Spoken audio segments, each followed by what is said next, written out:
Video دیکھ کے چس آ گئی، دل کو صاف رکھنے کے فائدے۔ چلو شروع کرتے ہیں۔ اللہ کے نبی نے کیا فرمایا؟ اللہ اکبر۔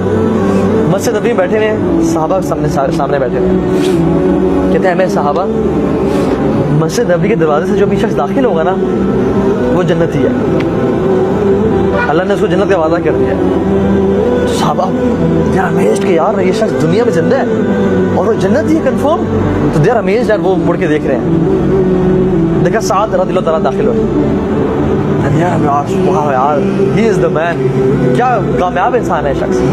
اور کہتے ہیں دوبارہ میرے صحابہ جو اس مسجد کے دروازے سے داخل ہوگا نا وہ جنت ہے۔ اب صحابہ دیکھیں اب آج کون سا شخص ہے، دوبارہ سعد رضی اللہ تعالیٰ داخل ہوئے، تو ایک صحابی نے کہا کہ میں دیکھتا ہوں کہ یہ کرتے کیا ہیں، تو کہا کہ میں آپ کے پاس 3 دن ایز اے گیسٹ رہنا چاہتا ہوں۔ تو میں نے کہا ٹھیک ہے، ساتھ رہے، 3 دن گزارے، اور جب نکلے تو کہا کہ سعد آپ تہجد پڑھتے ہیں میں بھی پڑھتا ہوں، آپ قرآن پڑھتے ہیں میں بھی پڑھتا ہوں، آپ صدقہ کرتے ہیں میں بھی کرتا ہوں، آپ سارے وہ اعمال جو کرتے ہیں وہ تو میں بھی کرتا ہوں، لیکن وہ کون سی کوالٹی ہے جس کی وجہ سے آپ کو جنت کی بشارت اس دنیا میں مل گئی ہے اور ہمیں نہیں ملی؟